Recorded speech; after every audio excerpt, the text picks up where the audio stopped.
బాలు తాగే పాలల్లో నిద్రమాత్రలు కలిపిన రోహిణి. అది తెలియక బాలు మీన ఆ పాలు తాగడంతో వాళ్ళు పడుకున్నాక బాలు ఫోన్ కొట్టేసిన రోహిణి. అసలు వీడియో తనకి పంపుకోగలుగుతుందా రోహిణి? అసలు ఏం జరగబోతుందో తెలుసుకోవాలనుకుంటే ఇప్పుడే మా ఛానల్ తప్పకుండా సబ్స్క్రైబ్ చేసుకుని మా వీడియోని ఒక లైక్ చేయండి. పక్కనే ఉన్న గంట సింబల్ మీద క్లిక్ చేసి నోటిఫికేషన్స్ ఆల్లో పెట్టుకోండి. అప్పుడే మేము చేసే వీడియోలు మీకు రోజు వస్తాయి. అదేంటమ్మా శృతి, ఇంట్లో ఎవరికి చెప్పకుండా అలిగి పుట్టింటికి వెళ్ళిపోతే ఎలాగమ్మా అని సత్యం అడుగుతుంటే, అదేం లేదు మావయ్య, నేనేమి అలిగి వెళ్ళానని మా ఇంట్లో వాళ్ళు ఎవరికి చెప్పలేదు. ఇన్ఫ్యాక్ట్ అసలు నేను ఎందుకు వెళ్ళానో ఎందుకు వచ్చానో కూడా వాళ్ళకే తెలీదు.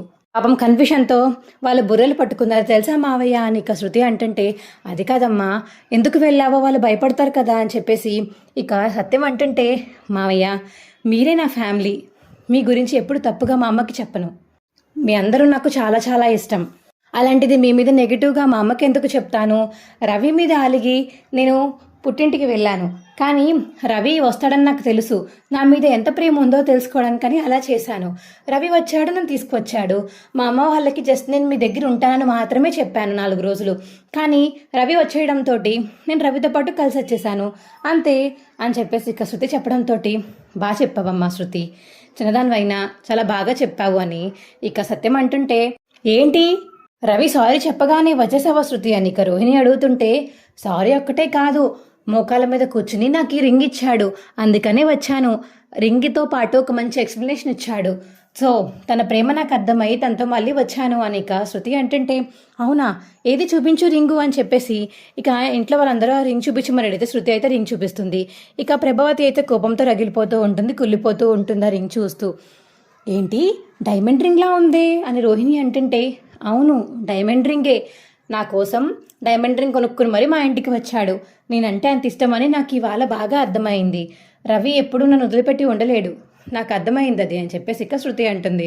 అమ్మో రే రవి, ఏంట్రా నువ్వు, ఏదో గొడవ అయినప్పుడల్లా నేను మా ఆవిడికి పువ్వులు హల్వా తీసుకొచ్చి ఇస్తాను, ఈసారి నుంచి నువ్వు మరీ దారుణంగా డైమండ్ రింగ్ దాకా తీసుకువెళ్ళిపోయావు కదరా అని ఇంకా బాలు అంటుంటే, ఏవండి మీరు నాకు ఏం తెచ్చినా పర్వాలేదు, మీరు డైమండ్ రింగ్ తెమ్మని నేను ఎప్పుడు మిమ్మల్ని అడగలేదు. మీరు పువ్వులు లేకపోతే హల్వా లేకపోతే చీర ఏం తీసుకొచ్చినా పర్లేదు. నా కోపం తీరడానికి మీరు ఎలాగోలా ట్రై చేస్తున్నారు కాబట్టి ఆ ప్రయత్నించడంలోనే మీ ప్రేమ నాకు బాగా కనిపిస్తుంది అని చెప్పేసి ఇక మీనా అంటుంది.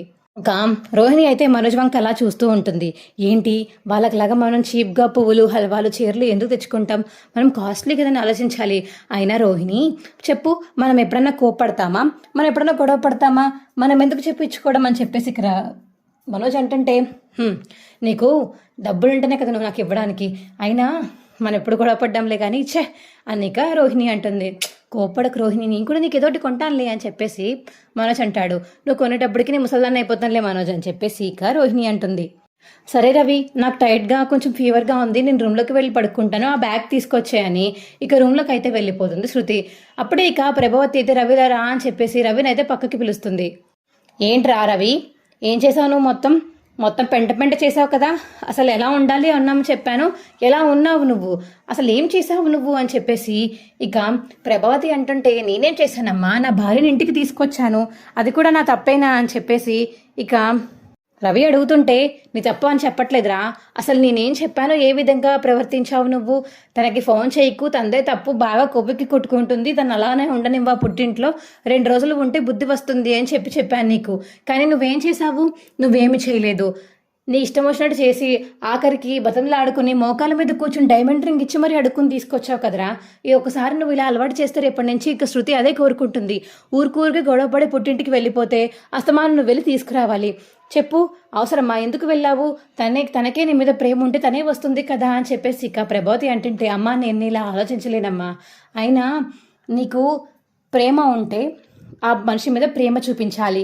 నాకు శృతి మీద బోల్డ్ అంత ప్రేమ ఉంది. ఇవాళ పని వల్ల తనని గురించి పట్టించుకోకుండా వెళ్ళిపోయాను, అది నాదే తప్పు. అయినా నీకు చెప్పలేదు ఆమె చిన్నప్పుడు, ప్రేమించాలి, మొగుడిని ప్రేమించాలి, పిల్లల్ని ప్రేమించాలి అని తెలీదా అమ్మా? అయినా మొగుడు పిల్లల్ని కలిపేలా మాట్లాడాలి కానీ విడగొట్టేలా మాట్లాడతావేంటి నువ్వు, విడిపోతే నీకు సంతోషమా అని చెప్పి ఇక రవి అంటుంటే, ఏంట్రా నేనేదో కావాలని మీ ఇద్దరిని విడగొట్టినట్టు మాట్లాడుతున్నావు, అది కాదమ్మా, నువ్వు అలాగే చెప్పావు. కావాలంటే నీ దగ్గర కాల్ రికార్డింగ్ ఉంది, నీకు మళ్ళీ వినిపిస్తాను నువ్వు ఎలా చెప్పావు. ఫోన్ చేసి శృతి పొగరబోతనంతో వెళ్ళిపోయింది, అసలు తనని పట్టించుకోకు, ఇంటికి తీసుకురాకు, అలానే ఉండనివ్వు అని చెప్పావు అని అన్నావు. చెప్పమ్మా అని చెప్పేసి ఇక రవి అంటుంటే, అది కాదురా, నేను కావాలని చెప్పలేదు, తను అలానే వెళ్ళింది కదా, మరి నీకు ఉద్యోగం ఉన్నప్పుడు నీ ఉద్యోగం గురించి ఆలోచించక తను ఆగకుండా వెళ్ళిపోయిందంటే తను పొగరబోతనంగానే చూపించింది కదా అని ప్రభావతి అంటుంటే, ఏమోనమ్మా, నువ్వు చెప్పింది ఏది నాకు శృతిలో కనిపించలేదు. వదిన చెప్పిన మాటలు నాకు ఇంకా గుర్తొస్తున్నాయి. ఏ వదినరా? మీనా వదిన నాకు కాల్ చేసింది. మీనా వదిన కాల్ చేసి, శృతి ఇలాగ ఫీవర్గా ఉంది కాబట్టి నువ్వు పక్కనుంటే బాగుంటుందని నాకు వదిన చెప్పింది. నేను లేకుండా వెళ్ళిపోయాను కాదే, అది తప్పు నాదే కదా. ఆ బాలు అన్నయ్య చూడు, మీనా వదినకి తలకి గాయమైనా తనకి ఫీవర్గా ఉన్నా పక్కనే ఉంటాడు, ఎక్కడికి వెళ్ళడు. అలాంటిది నేను శృతి పక్కన లేకపోతే మరి శృతి కూడా బాధపడుతుంది కదా. రే, నీకు వాడికి తేడా ఏంట్రా? శృతికి తనకి పోలికేంటి? అసలు వాడు డ్రైవర్ కాబట్టి వాడు పని మానేసుకోవచ్చు, కానీ నువ్వు ఒకళ్ళ దగ్గర పని చేస్తున్నావు, అలా ఎలా మానేస్తావు? వాళ్ళకి నీకు పోలిక ఎలా వేసుకుంటావు? నువ్వే చెప్పరా అనిక ప్రభావతి అంటుంటే, అలాగనే కదమ్మా, అందుకనే శృతి అలిగింది కాబట్టి వెళ్ళి తీసుకొచ్చాను, ఇక్కడితో అయిపోయింది ఇక మ్యాటర్ను, మళ్ళీ దీన్ని రేస్ చేయకు అనిక రవి అనేసి అక్కడి నుంచి వెళ్ళిపోతాడు. ఇది అసలు ఇదంతా మీనా వల్లే వచ్చింది అసలు ఇది అని చెప్పేసి ఇక మీనా దగ్గరికి వెళ్తుంది ప్రభావతి. ఏవే, ఇంట్లో పెత్తనమంతా నువ్వే తీసేసుకుందాం అనుకుంటున్నావా?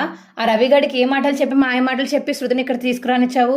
అసలు నువ్వేనా డైమండ్ రింగ్ కొనిమ్మని చెప్పింది కూడా నువ్వేనా అనిక ప్రభావతి అంటుంటే, అదేంటత్తయ్య, వాళ్ళు కలిశారు, దానికి సంతోషించడం మానేసి ఎందుకు అలా కుళ్ళిపోతున్నారు? ఓహో, మీకు డైమండ్ రింగ్ లేదనా అని చెప్పేసి ఇక మీనా అంటుంటే, చాలా హ్యాపీవే నీ నాటకాలు. డైమండ్ రింగ్ కోసం ఎవరు అడిగాడే? ఆ పిల్ల పొగరబోతనంతో నాతో మాట్లాడకుండా, నాకు చెప్పకుండా, నేను చెప్పిన మాట వినకుండా వెళ్ళిపోయినందుకు రవి గడికి కొంచెం ఎక్కించి చెప్పాను, అంతే కదా, ఉన్నదగ్గర చెప్పాను. వాడేమో తీసుకురాడేమో అనుకుంటే నీ మాటలు విని నువ్వు ఫోన్ చేసి చెప్పడంతో నీ మాటలు విని వాడేమో వెళ్ళి దానికి డైమండ్ రింగ్ ఇచ్చి మరి ఇంటికి తీసుకొచ్చాడు. అసలు ఆ పిల్లకి చాలా పొగరు ఎక్కువైపోయింది. ఆ పొగర్ని అనుద్దామనే ఊరుకున్నాను నేను 2 రోజులు. కానీ నువ్వు రవిగాడికి సెట్ చేసేసి రవిగాడితో మాట్లాడేసి వాడు బ్రెయిన్ వాష్ చేసేసి వాడిని అక్కడికి పంపించేశావు.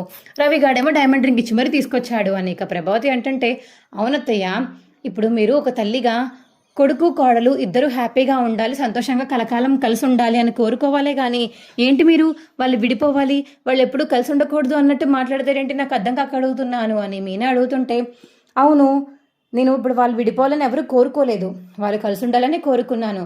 కానీ ఆ శృతికి తెలియాలి, శృతికి ఏం తెలియకుండా పోతుంది. ఒక అత్తగా నాకు మర్యాద ఇవ్వాలని కూడా తనకు తెలియడం లేదు. అందుకని రవికి అలా చెప్పానంతే అని చెప్పేసి ఇక ప్రభావతి అంటుంటే, మీరు అలా చెప్పినట్టు లేదత్తయ్య, కావాలని మొగుడు పిల్లాన్ని విడదీసినట్టు మాట్లాడారు, పక్కనే ఉన్నాను కదా, నేను మా ఆయన ఇద్దరం విన్నాము అని మీనా అంటుంది. ఏంటి ఎక్కువ మాట్లాడుతున్నావని ఇక మీనా తిట్టబోతుంటే అప్పుడు సత్యం వస్తాడు. తప్పేం చెప్పిందే నోర్మీ ప్రభ, అసలు నీకేమీ తెలియకుండా పోతుంది. తను మాటలు చెప్పి ఇద్దరిని కలిపింది, కానీ నువ్వు ఇద్దరిని విడదిద్దామని చూసావా? నోర్ముయ్ అని చెప్పేసి సత్యం అంటుంటే, అదేంటండి మీరు తాను మాటలు నమ్ముతారు అని ప్రభావతి అంటుంటే అప్పుడే బాలు వస్తాడు. అవును, మీనా మాటలే నమ్మాలి, నువ్వెలా మాట్లాడావో నేను కూడా విన్నాను కాబట్టే నాకు బాగా తెలుసు. లేదంటే మీనా చెప్పిన మాటలు అబద్ధం అని చెప్పేసి కొట్టిపడద్దు కదా నాన్న దగ్గర. నాకు బాగా తెలుసు నీ గురించి నాన్న, నేను కూడా విన్నాను. ఇద్దరు విడిపోవాలి అన్నట్టే మాట్లాడింది. నేను మళ్ళీ మీనా మాట్లాడిన మాటలు కూడా విన్నాను రవితోటి. కానీ ఒక తోటి కోడలిగా తను ఎక్కించి చెప్పకుండా సొంత చెల్లిని అలా తమ్ముడిని అదే బామర్దిని కలిపినట్టు కలిపింది. ఎంత బాగా కలిపిందో తెలుసా అని చెప్పేసి ఇక బాలు అంటుంటే, అవునా అని చెప్పేసి ఇక్క సత్యం అంటాడు. అవును నాన్న, మీనా మాటలకి నాకే ఆశ్చర్యం వేసుకొచ్చింది. నేనే కానీ తన బామర్దిని అయితే ఖచ్చితంగా కలిసిపోతుంది నేను మా భార్యతోటి అని చెప్పేసి ఇక బాలు అంటుంటే, ఏమండి ఊరుకోండి, ఏంటో పోలికలు మీ పోలికలు చిచ్చి అని చెప్పేసి ఇక మీనా అంటుంటే, ఏదో నాన్నకు అర్థం అవ్వాలని చెప్పానులే మీనా, కానీ నాన్న నిజంగా మీనా కలపడం వల్లే ఇవాళ డబ్బుడమ్మ ఇంటికి వచ్చింది. లేకపోతే ఒక 2 రోజులు అమ్మ చెప్పినట్టుగానే రవిగాడు కానీ వదిలేసి ఉంటే అప్పుడు వాళ్ళ శోభ గారు కానీ లేకపోతే సురేంద్ర గారు కానీ ఇద్దరు ఎవరొకళ్ళు ఫోన్ చేసి గడ్డి పెడదును అమ్మకి, ఇలా మా కూతురు 2 రోజుల నుంచి ఇక్కడే ఉంది, మీరు అవి రాడా, ఇలానే పెంచారా అని చెప్పేసి అమ్మకి గడ్డి పెడితే అప్పుడు బుద్ధొచ్చేదేమో. మర్చిపోయినట్టుంది శోభ గారు పాపం శృతి వాళ్ళ అమ్మని. శోభ గారు అంటే నీకు చాలా ఇష్టం కదా లక్షావతి, ఏంటి ఇప్పుడు ఇలా మాట్లాడుతున్నావు, చెప్పు లక్షావతి అని చెప్పేసి ఇక బాలు అంటుంటే ప్రభావతి మాత్రం సైలెంట్గా చూస్తూ ఉంటుంది. చూసావా నాన్న, ఇప్పుడు మాత్రం నోట్లోంచి మాటలు రావు. అది చెప్తున్నాను కదా నేను, మీన చెప్పిన మాటలు వినకుండా రవి మాత్రం వెళ్లకుండా ఉంటే ఇవాళ కానీ రేపు కానీ ఖచ్చితంగా గొడవ అయ్యేది, చాలా పెద్ద గొడవ అయ్యేది. ఆ తర్వాత మళ్ళీ అందరూ ఏమంటారు, మీనానే అంటారు. ఇప్పుడు చేసిన మీనా మంచితనం మంచి పని ఎవరికి కనబడదు. ఆ టైం వచ్చేసరికి మీనా నీ వల్లే వెళ్ళిపోయింది శృతి అని చెప్పేసి మళ్ళీ మీనా మీదకి గెంటుతారు నాన్న. అందుకనే మీనాకి తెలుసు కదా ఏమేది ఏ టైంలో చేయాలో. రవిని శృతిని కలిపింది. ఆ మాటలకి మెచ్చుకోవడం మానేసి ఎలా తిడుతుందో చూడు ఛీ అని చెప్పేసి ఇక బాలు అంటుంటే ఏంట్రా అని చెప్పేసి ప్రభావతి అనబోతుంటే ఇంకా ఆపు ప్రభా, నీకు మాట్లాడే హక్కు అర్హత రెండు కోల్పోయావు. నువ్వు మాట్లాడాల్సిన అవసరమే లేదు. సైలెంట్గా నీ పని చూసుకో. అమ్మ మీనా బాలు మీరు వెళ్ళండి రా, మీరు వెళ్ళి మీ రూమ్లో ఉండండి అని చెప్పేసి ఇక సత్యం చెప్తాడు. అక్కడి నుంచి ఇక బాలు మీనా అయితే వెళ్ళిపోతారు.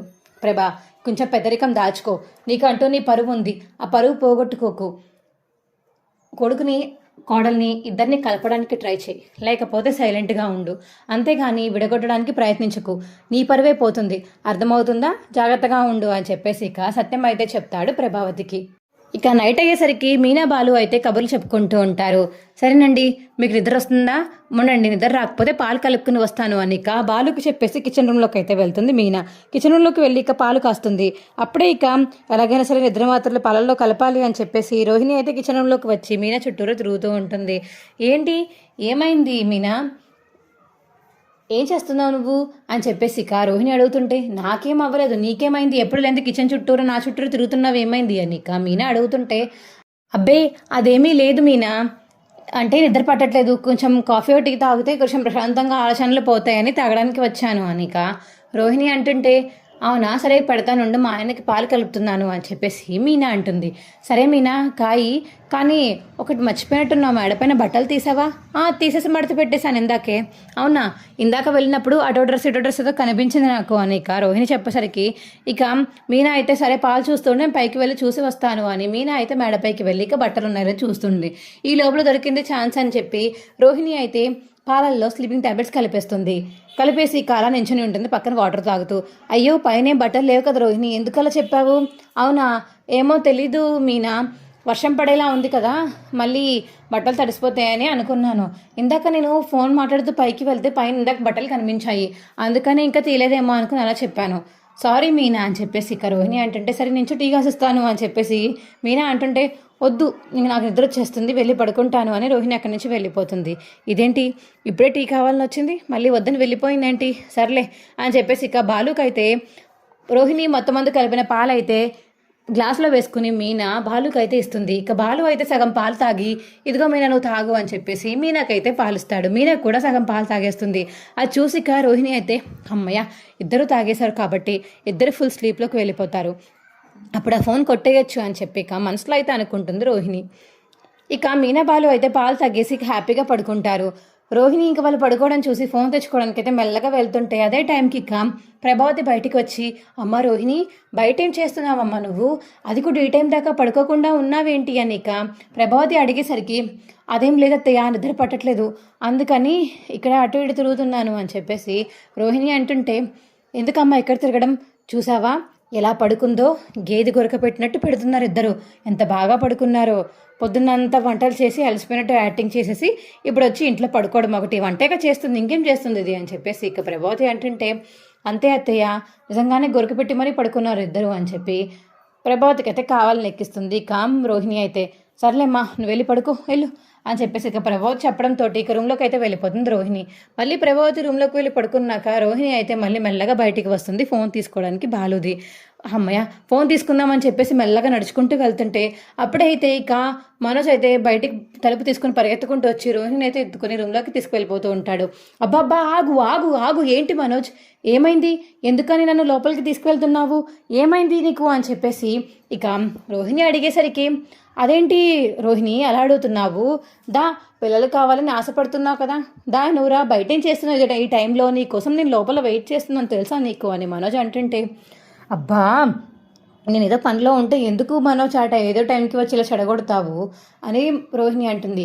ఈ టైంలో నీకేం పని ఉంటుంది, అది కూడా ఇంట్లో అంతా మీనా చేసేసి ఉంటుంది కదా, ఇంకెందుకు నువ్వు ఏది పని చేయడం, దా దా అని చెప్పేసి ఇక రోహిణి అయితే చేయబట్టుకుని లోపలికి తీసుకెళ్ళిపోతాడు. మనోజ్ అయితే ఇవాళ ఫోన్ దక్కుతుందని పాలల్లో మొత్తం మంది కలిపాను, అనవసరంగా వేస్ట్ అయిపోయింది, ఆ ఫోన్ నాకు దక్కేలా ఏం కనిపించట్లేదు అని చెప్పేసి ఇక రోహిణి అయితే మనసులో అనుకుంటుంది. మా వీడియో మీకు ఎలా అనిపించిందో కింద కామెంట్ సెక్షన్లో తెలియచేయండి. మా వీడియో కనుక నచ్చితే మా వీడియోని లైక్ చేసి తప్పకుండా మా ఛానల్ సబ్స్క్రైబ్ చేసుకోండి. పక్కనే ఉన్న గంట సింబల్ మీద క్లిక్ చేసి నోటిఫికేషన్స్ ఆల్లో పెట్టుకోండి. అప్పుడే మేము చేసే వీడియోలు మీకు రోజు వస్తాయి. Bye friends.